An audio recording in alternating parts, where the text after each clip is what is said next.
Olá, meu amigo, minha amiga. Estamos de volta com mais um Portal do José. Hoje para mais um encontro super especial, porque afinal de contas hoje é domingo, final de tarde, e como eu sempre faço aqui com vocês, hoje é um dia de fazer um apanhado dos destaques dos principais veículos de comunicação impressos nesse domingo, que normalmente fazem ali uma resenha, né, dos principais acontecimentos da semana e colocam também, junto com várias análises de outros colunistas, o que é que está acontecendo.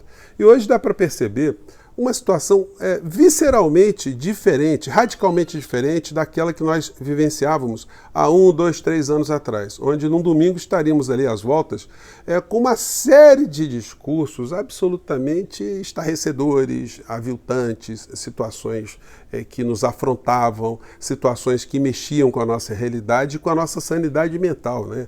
O que é pior de tudo isso nessa história trágica que nós vivenciamos aqui no nosso país. Agora, os principais veículos de comunicação impressos estão destacando situações pontuais, alguns articulistas se ocupam com a economia, alguns cobrando algumas políticas que foram prometidas pelo governo Lula e que não estão sendo colocadas em prática, muitos colunistas no campo da economia sempre tentando moldar a opinião pública para que aceite que a melhor política econômica num país com tantos abismos quanto o Brasil é uma política neoliberal. A política do livre mercado absoluto, do individualismo, da meritocracia, num país que precisa muito mais de soluções voltadas à coletividade, muito mais pessoas envolvidas com a solução dos problemas que nós enfrentamos no nosso país. Existe uma situação que funciona como um fio condutor entre todos os movimentos de extrema-direita aqui no Brasil, fora do Brasil, durante a história. E eu estou até escrevendo sobre isso, espero em breve publicar, porque eu percebo que muitos autores não têm jogado as luzes sobre esse dilema. A gente fica ali submerso, né, com as questões que nos irritam diariamente, com os fatos do cotidiano, a gente vai se distraindo e quando vê, se passaram anos com os mesmos problemas no nosso país sem terem algum tipo de enfrentamento. Bom, vou conversar com vocês sobre essas questões e falar também de uma que acontece aqui no Brasil e que você certamente há de concordar comigo, que funciona como uma espécie de combustível para esses movimentos de extrema-direita que mistura política, psicanálise, elementos voltados também à religiosidade e muita picaretagem no meio dessa história. Antes de mais nada, quero convidar você que está chegando agora no nosso portal e não nos conhecia, para que você se inscreva aqui conosco e conheça também os nossos outros vídeos. Se você gostar, compartilhe, recomende, não se esqueça. Dê o seu joinha, o seu comentário e, se puder, se inscreva também no nosso clube de membros. Tá legal? Você que é muito bem-vindo e muito bem-vinda. Gente, tem uma situação que eu tenho levantado aqui no nosso portal e que diz respeito a qual é a função política da extrema-direita aqui no Brasil e em outros países também. O que querem essas pessoas de extrema-direita? O que pensa do Brasil, qual projeto de Brasil que teria, por exemplo, o senhor Nicolas Ferreira? Será que ele consegue explicar? O senhor, esses youtubers todos de direita, o que gostaria de projeto de país, a figura do inelegível que essas figuras seguem? Vocês já viram alguma coisa assim, estrutural? Ele fala assim, olha, nós vamos fazer um projeto de educação que tem esse propósito, vamos alcançar assim em tantos anos, enfim. Algum projeto cultural, algum projeto econômico, algum projeto ambiental?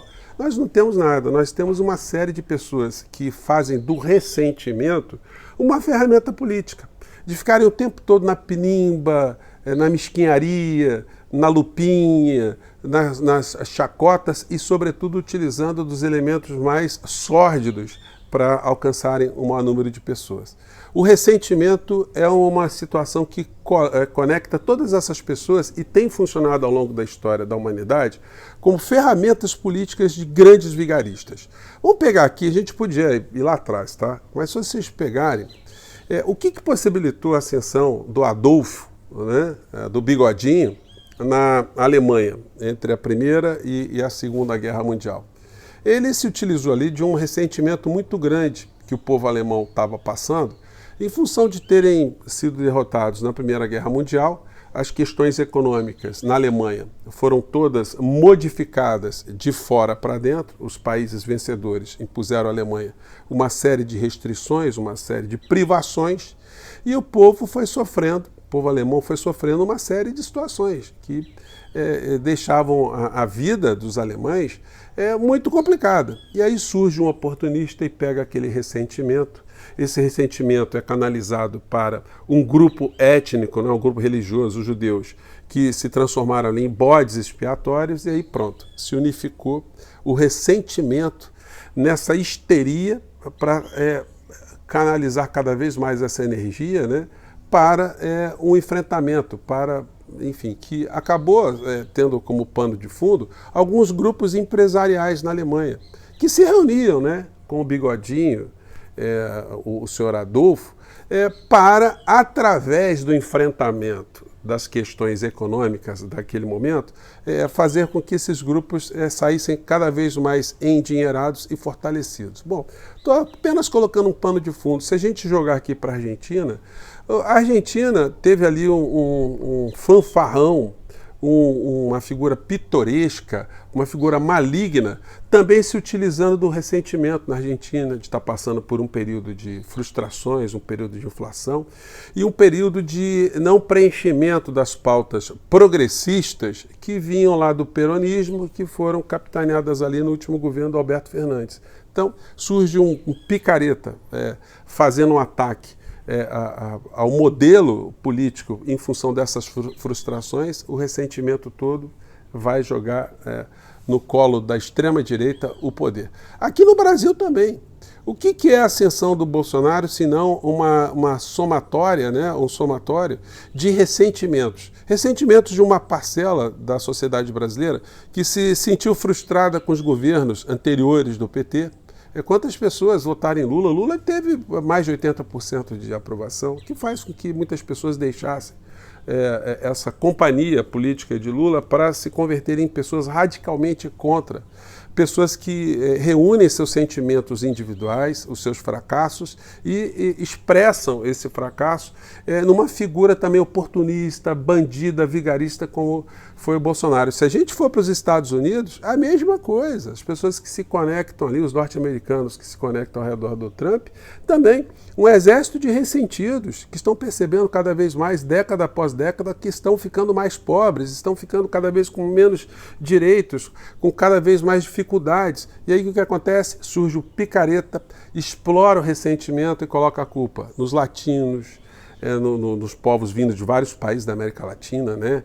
O México, a América Central, nas religiões, nos muçulmanos, cria-se ali uma islamofobia, ou se coloca também uma pecha sobre os movimentos identitários, né?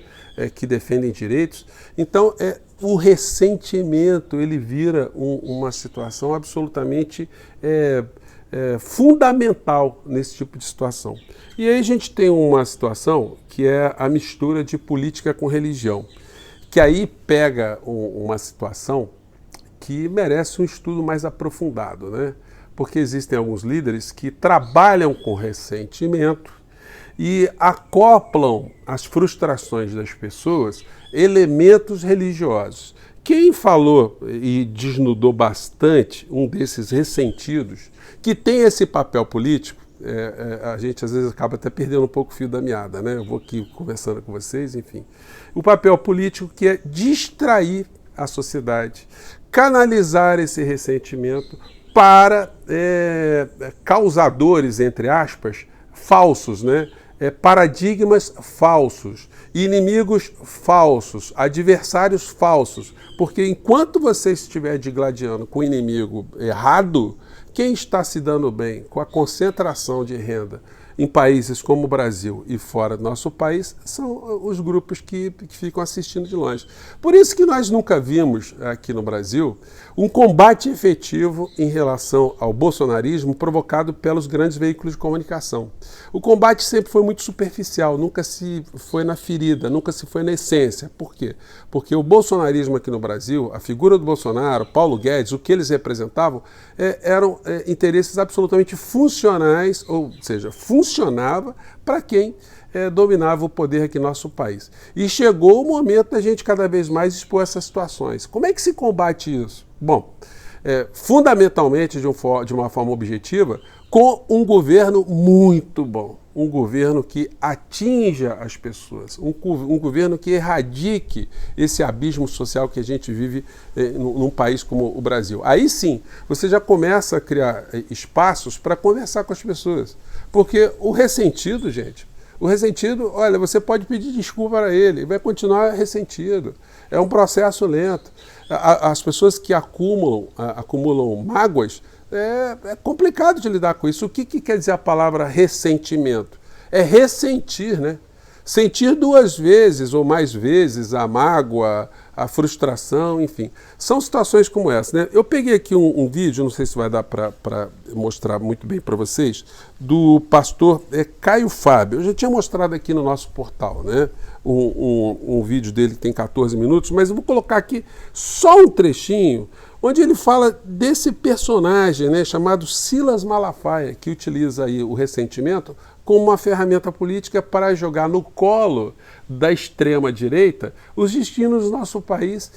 Diga-se de passagem, né, uma extrema-direita que não quer mudar absolutamente nada. Eles querem conservar a estrutura deformada que nós temos no nosso país, como os conservadores do século XVIII, XIX e XX. Bom, vamos ver o que o Caio Fábio fala da figura do principal mentor político da extrema-direita do bolsonarismo. Vamos ver aqui. E você ainda tem a negatividade de não saber nem se expressar sem ódio, sem raiva, com uma lucidez contínua, é tudo nessa briga horrível. A minha oração é que um dia você se converta. Assim como os gays estão se convertendo, as lésbicas, os que você chama de abomináveis estão encontrando Jesus. E eu conheço uma quantidade enorme de pessoas que você abomina, que conhecem Jesus de um modo como você nunca conheceu, rapazinho. Nunca conheceu, garoto.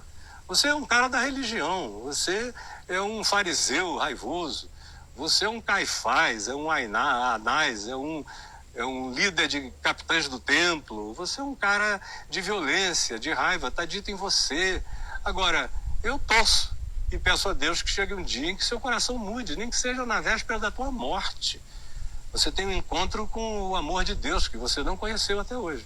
Você conhece muitos ódios e que você confessa em nome de Jesus, o que dá uma pena, uma tristeza enorme. É horrível. Eu não sei como vivem as pessoas que amam você e são forçadas a viverem ao seu lado como parentes. Alguns me procuram, você sabia, menino? Que tem gente tua que me manda recado, que me procura, que eu já tomei café há um tempo atrás. Gente triste, gente que me segue. E você está aí, crendo que é o Senhor dos pastores. Você é apenas um raivoso, é um pitbull, é um Rottweiler descontrolado, é um ser iracundo que não sabe se controlar porque o ódio é mais forte e o rancor é mais forte do que qualquer outra coisa em você. E como você não se enxerga, mente e profetiza, garante, e nada se cumpre. E a quantidade de coisas que você já disse que iriam acontecer e profetizou em nome do Senhor, nada acontece. Quando é você falando, eu já sei que não vai acontecer. Porque é você falando. E você só fala de você mesmo, do seu coração, dos seus interesses, dos abusos da sua alma. Então é uma pena. De fato, eu acho uma tristeza e uma pena. E peço a Deus pela sua família, por você, que haja esperança para você ainda. Porque você está dizendo, de modo algum, essa boca é mais santa do que a santificação de Deus. Deus pode ter chamado para si, mas aqui não entra. Aquilo que eu não disser que não é comum e não é imundo, não é aceitável. Porque quem determina somos nós. É por isso que o Espírito Santo foi embora faz tempo. Se afugentou, foi embora há muito tempo. Então, gente, eu achei essa fala, né? Embora não tenha sido aí o propósito do pastor Caio Fábio, né? Mas muito explicativa do ponto de vista político, da funcionalidade, do ressentimento, do ódio, para distrair a sociedade e, enfim, fazer com que nós não enxerguemos aquilo que não querem que nós enxerguemos, né? Gente, eu fico por aqui, espero que vocês tenham gostado hoje do nosso papo diferente e a gente volta em mais um Portal do José. Mande seu comentário para cá. Você acha que o ressentimento é um problema? Tchau!